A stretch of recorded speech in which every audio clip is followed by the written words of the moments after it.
Good morning. I'm sitting here on the floor of my bathroom, coming to you to chat about the results of the snow washing experiment that I did yesterday. If you didn't happen to see my video that I did yesterday on snow washing woolens, I'll put the link in the description here and you can take a look at that. But I've had a number of people reach out and ask me, well, what did you think of the results of your snow washing experiment? And I have to say I am very, very pleased. I'm sitting on the floor here because I wanted to show you the rug that I snow washed. This rug was snow washed yesterday. I mentioned yesterday that it was from my grandma. I don't really know how old it is. I've had it for 30 years anyhow.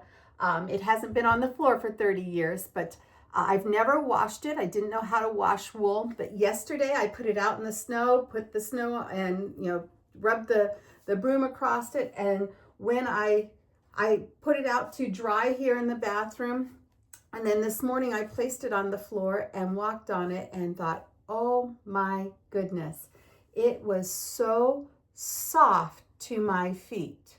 I was very pleased. Do I think it's a little bit brighter?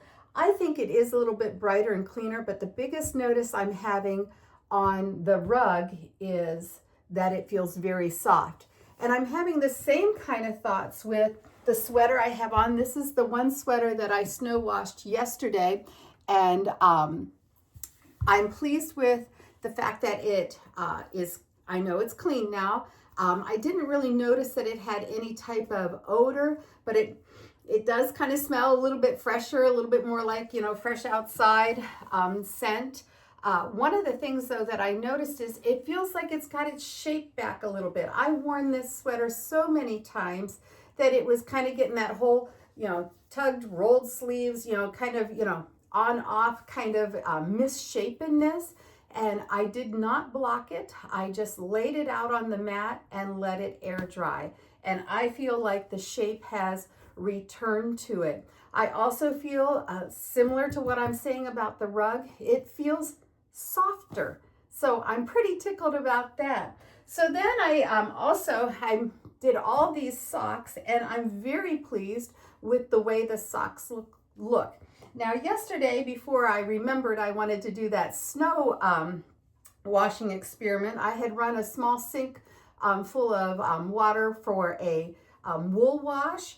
I put Brad's felted slippers and this pair of socks into that wash, and a couple pairs of pantyhose I had washed first.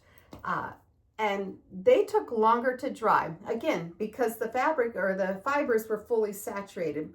They took longer to dry, even though they were in a location that had some air ventilation coming down from the heat.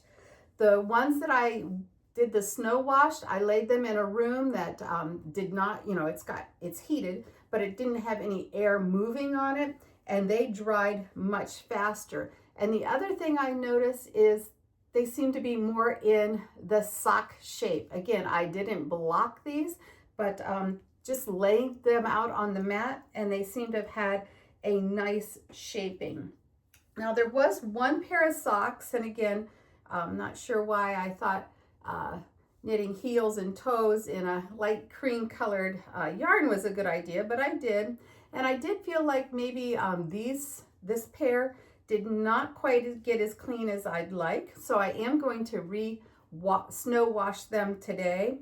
And my curiosity was maybe it would have been better for me to lay the socks down with the heel and the bottom all across the snow. So maybe when I did that little bit of swishing, that would have gotten a little bit more into those fibers.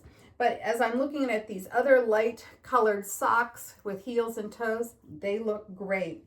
And again, soft. I've been so surprised at how soft these items feel.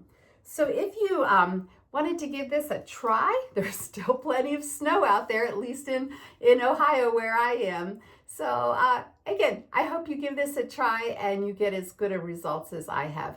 I do have a few more sweaters I'm going to put out today since I've done the experiment and I'm pleased with it. All right, have a great day.